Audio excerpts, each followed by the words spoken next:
Please like the video and share it so that it reaches many more people and you get sawaba, or rewards from Allah. This could be a sawabe jariyah or continuous reward for you long after you are gone. Volume 5, Book 59, number 540. Narrated by Abu Musa. We came upon the Prophet after he had conquered Khaybar. He then gave us a share from the booty. But apart from us he did not give to anybody else who did not attend the conquest. Volume 5, Book 59, number 541. Narrated by Abu Hurairah.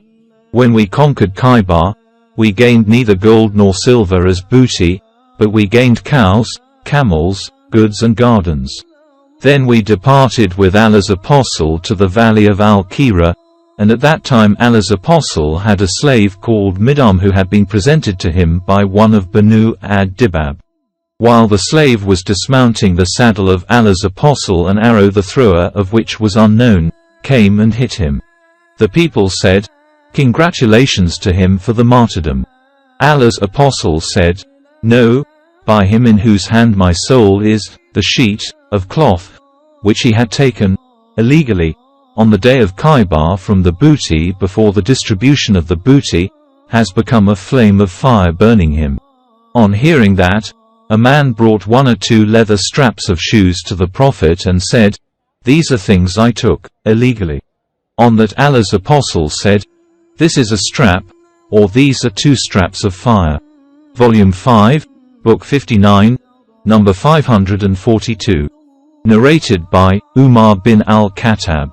By him in whose hand my soul is, were I not afraid that the other Muslims might be left in poverty, I would divide the land of whatever village I may conquer among the fighters, as the Prophet divided the land of Khaybar.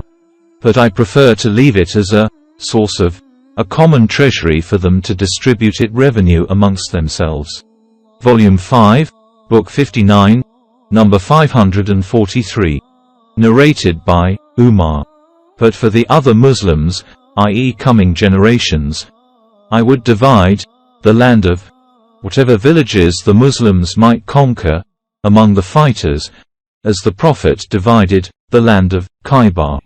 Volume 5, Book 59, number 544. Narrated by Anbasa bin said. Abu Hurairah came to the Prophet and asked him for a share from the Khaybar booty. On that, one of the sons of Said bin al-As said to him, "O Allah's apostle, do not give him." Abu Hurairah then said to the Prophet, "This is the murderer of Ibn Khawqal." Sa'id's son said, "How strange! A guinea pig coming from Qadam ad-Dan." Narrated Abu Hurairah. Allah's apostle sent Aban from Medina to Najd as the commander of a Syria. Aban and his companions came to the Prophet at Khaybar after the Prophet had conquered it, and the reins of their horses were made of the fire of date palm trees. I said, "O Allah's apostle, do not give them a share of the booty." On that, Aban said to me, "Strange. You suggest such a thing though you are what you are? O guinea pig coming down from the top of Ad-Dal, a lotus tree." On that the Prophet said, "O Aban, sit down," and did not give them any share. Volume 5, Book 59, number 545. Narrated by Said. Aban bin Said came to the Prophet and greeted him. Abu Hurairah said, "O Allah's apostle, this, Aban, is the murderer of the Ibn Khawqal." On hearing that, Aban said to Abu Hurairah, "How strange your saying is. You, a guinea pig, descending from Qadam Dan, blaming me for killing a person whom Allah favored with martyrdom with my hand, and whom he forbade to degrade me with his hand." Volume 5, Book 59, number 546. Narrated by Aisha. Fatima, the daughter of the Prophet, sent someone to Abu Bakr, when he was a caliph, asking for her inheritance of what Allah's apostle had left of the property bestowed on him by Allah from the Fi, i.e. booty gained without fighting, in Medina. And Fadak, and what remained of the kumus of the Khaybar booty?" On that, Abu Bakr said, "Allah's apostle said, our property is not inherited. Whatever we leave is sadaqah, but the family of the Prophet Muhammad can eat of this property. By Allah, I will not make any change in the state of the sadaqah of Allah's apostle and will leave it as it was during the lifetime of Allah's apostle, and will dispose of it as Allah's apostle used to do." So Abu Bakr refused to give anything of that to Fatima. So she became angry with Abu Bakr and kept away from him, and did not task to him till she died. She remained alive for 6 months after the death of the Prophet. When she died, her husband, Ali, buried her at night without informing Abu Bakr, and he said the funeral prayer by himself.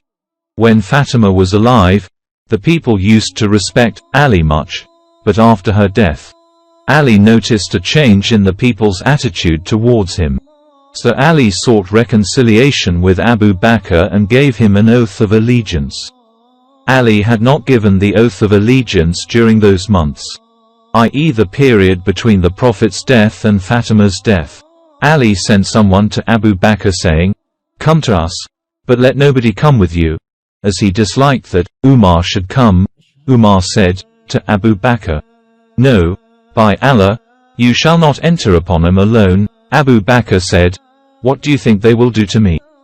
By Allah, I will go to them." So Abu Bakr entered upon him, and then Ali uttered tashahhud and said to Abu Bakr, "We know well your superiority and what Allah has given you, and we are not jealous of the good what Allah has bestowed upon you, but you did not consult us in the question of the rule, and we thought that we have got a right in it because of our near relationship to Allah's apostle."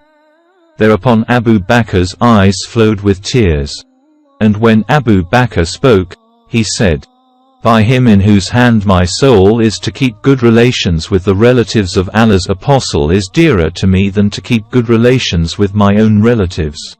But as for the trouble which arose between me and you about his property, I will do my best to spend it according to what is good, and will not leave any rule or regulation which I saw Allah's apostle following in disposing of it, but I will follow."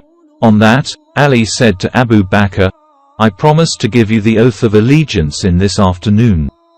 So when Abu Bakr had offered the Zuhr prayer, he ascended the pulpit and uttered the tashahhud, and then mentioned the story of Ali and his failure to give the oath of allegiance, and excused him, accepting what excuses he had offered. Then Ali got up, and praying to Allah for forgiveness, he uttered tashahhud, praised Abu Bakr's right, and said that he had not done what he had done because of jealousy of Abu Bakr or as a protest of that Allah had favored him with. Ali added, "But we used to consider that we too had some right in this affair of rulership, and that he, i.e. Abu Bakr, did not consult us in this matter, and therefore caused us to feel sorry." On that all the Muslims became happy and said, "You have done the right thing." The Muslims then became friendly with Ali as he returned to what the people had done, i.e. giving the oath of allegiance to Abu Bakr. Volume 5, Book 59, number 547. Narrated by Aisha. When Khaybar was conquered, we said, "Now we will eat our fill of dates." Volume 5, Book 59, number 548.